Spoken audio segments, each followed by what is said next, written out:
이재명 대통령 재판을 정말 아쉽게도 거의 뭐 임기 중에는 이거 이렇게 되면 힘들게 되는 거 아니야? 라는 이런 상황들이 펼쳐지고 있죠. 법원이 기일 추정을 했습니다. 추정이 추후 지정한다는 거죠. 그러면서 아니 자기네들이 헌법 해석을 해버렸죠. 특히 서울고법에서 서울고법 형사 7부 당장에 임박한 공직선거법 재판을 맡고 있는 재판부에서 헌법 84조에 따라서 기일을 추후 지정한다라고 했습니다. 헌법 84조 여러분들도 이제는 뭐 바로 그냥 누르면 나올 만큼 익숙한 조항인 거죠. 그 현직 대통령에 대한 불소추 특권인데 이 소추에 대해서 재판까지 포함시켜서 재판도 안 받는다. 진행 중인 재판도 안 받는다. 이렇게 법원이 해석을 해버린 거예요. 이렇게 되면 어떻게 됩니까? 이 법원의 해석에 따르면은 그 임기 중에 재판 못 한다는 거 아니에요. 아니 대법원에서 유죄 취지로 파기환송을 해서 양형만 하면 되는 재판에 대해서 양형만 하면 되는 재판부가 헌법 84조를 이유로 우리 재판 못하겠어. 연기 이렇게 해버린 겁니다. 이렇게 되면 이거 법적으로 지금 어떻게 해야 되는 거 아니에요? 검찰 입장에서도 이 사건을 어떻게 수사해서 여기까지 이렇게 끌고 왔는데 이거 어떡하나요? 자, 그렇게 해서 이제 방법을 제가 이제 찾아봤어요. 찾아보니까 일단 법원의 재판에 대해서 이게 항고를 할 수 있냐. 그러니까 결정에 대해서는 항고는 가능한데 항고 같은 경우에는 이번 항고 같은 경우에는 형사소송법에 판결 전에 소송 절차에 대해서는 특별 규정이 없으면 항고를 못 한다라고 돼 있어서 이거 조금 마땅치가 않을 것 같고 또 그럼 검사가 그러면은 자연인으로서 내가 이거 나의 재판 권리를 침해당했다 이렇게 헌법소원을 낼 수 있냐. 이것도 조금 어렵다는 것 같고 왜냐하면은 이거는 자연인으로서 검사가 하는 재판이 아니라 기관으로서 하는 직무수행이라서 좀 어렵다 이런 의견이 더 많은 것 같고 이의신청 아니 이거 너네 맘대로 이렇게 기일 추정을 해 이의신청 할 수는 있어요 법적으로 근데 이제 뭐 똑같은 재판부에 가면은 뭐 똑같이 결정하지 이거 다른 결정하기는 좀 쉽지 않겠죠. 그리고 일반 국민이 헌법서 내는 거. 실제로 사건 들어가 있습니다. 한 3건인가 들어가 있다고 그러죠. 근데 이것도 조금 문제가 있는 게 헌법소원의 내용이 헌법 84조가 헌법에 위반된다라는 것인데 헌법에 위반된다 좀 성립하기 어렵잖아요. 그러니까 헌법재판소는 법률이 헌법에 위반되는지 어떤 공권력의 조치가 헌법에 위반되는지를 다루는데 헌법에 위반된다. 이거는 조금 법률적으로 성립하기가 좀 어려운 사건이라서 이거는 조금 어렵지 않을까. 근데 그렇다고 해서 과연 모든 가능성이 다 끝났냐? 저는 그렇게 생각하지 않습니다. 자, 법원이 연기를 냈잖아요. 그러면 반대로 법원의 조치로서 다시 재판 제기할 수도 있는 것이 아닌가. 적어도 그런 가능성이 열려 있는 것이 아닌가. 비록 이번에 서울고법이라든지 또 서울고법이 이렇게 총대 매니까 뒤에 대장동 재판부, 서울중앙지법 재판부도 또 연기를 했더라고요. 또 낮아빠졌더라고요. 그러니까 12일 날 원래 그 이재명 재판중지법이 본회의를 통과할 예정이었는데 법원에서 먼저 12일도 되기 전에 그냥 자기네들이 결정으로 재판을 중지를 해버린 거예요. 그렇게 해버리니까 사실 만약에 법률에 따라서 법원이 이런 조치를 하면은 그 법률에 대해서 뭐 위헌법률 심판 제청 신청을 할 수도 있고 그러는데 이 법이 통과되기도 전에 법원이 선제적으로 이렇게 해버린 거예요. 그러니까 바람이 불기도 전에 풀이 누워버린 것이고 법원의 임무는 판단을 하는 것인데 자기의 임무를 갖다가 그냥 다 방기를 내버린 거예요.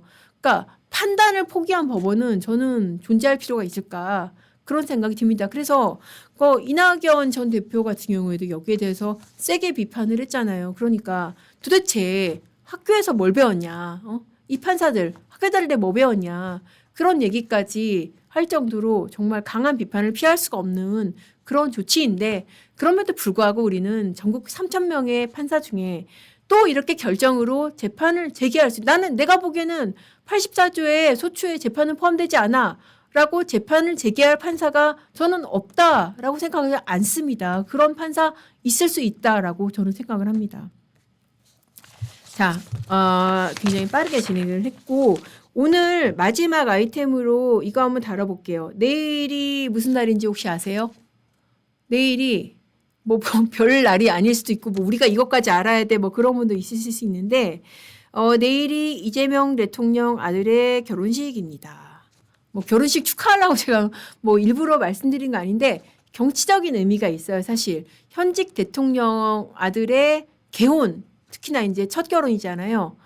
사돈이 누군지 결혼식 어떻게 하는지, 결혼식 비용이 얼마인지, 누가 올 건지, 하객으로 누가 올 건지, 이게 제일 초미의 관심사일 거라는 생각이 드는데요.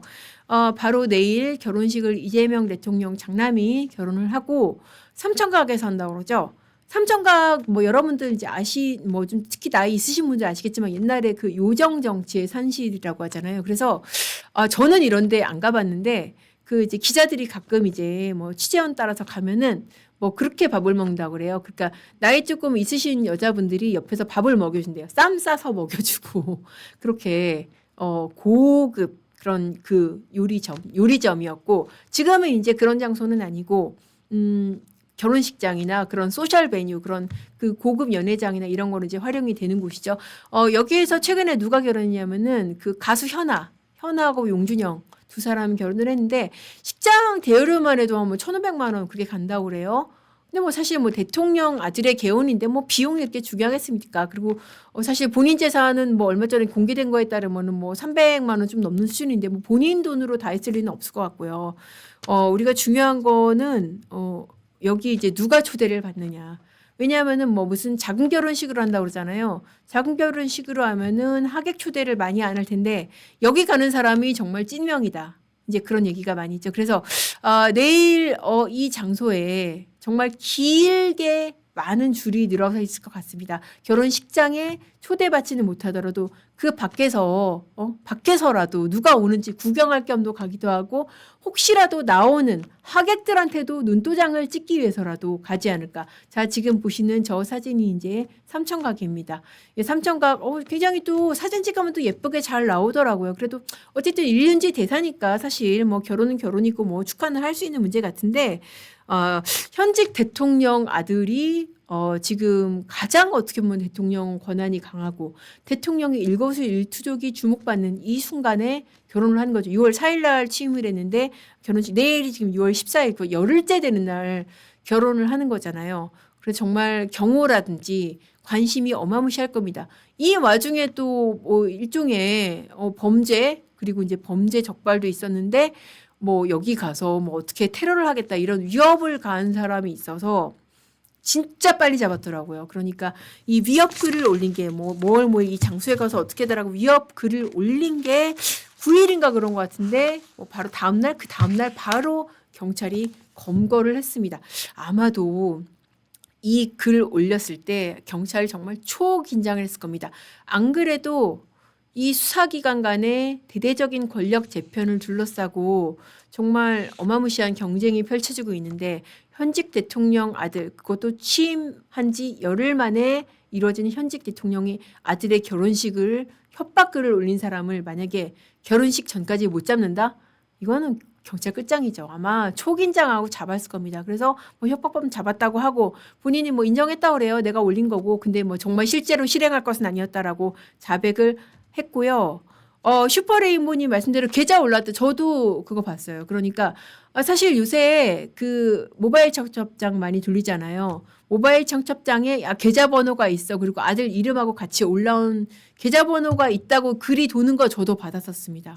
그래서 야 이거 돈 보내라는 거야. 뭐지? 싶었는데 그게 좀 문제가 된다는 거를 알았던 것 같아요. 바로 그 뒤에 모바일 청첩장에는 이제 접근 제한이 되더라고요. 그래서 한동안 돌다가 이제는 이제 모바일 청첩장을 클릭을 해도 그 계좌번호가 안 열립니다. 그래서 모바일 청첩장 해프닝도 있었고요. 자, 주모한병더님 안 갑니다. 저도 안 가요. 가시는 분 혹시 있으실까요? 혹시 통신원으로 가시게 되면은 현장 분위기고 누가 갔는지, 누가 찐명인지, 그러니까 그걸 많이 볼 것 같아요. 어차피 결혼식장에 들어가는 사람은 굉장히 한정돼 있을 거고 누가 초대받고 갔는지. 그래서 이 혼주는 아마 보기 힘들 테니까 하객들한테라도 눈도장을 찍으려는 사람이 많지 않을까 싶습니다. 그래서 내일 결혼식 누가 초대받는지 한번 지켜보시면은 향후에 어떤 권력의 흐름이라든지 이런 향배에도 좀 우리가 판을 읽는 데 도움이 되지 않을까. 그래서 제가 거기에 나타나는 그런 흐름을 반영해서라도 열심히 판 읽기를 해드리겠습니다.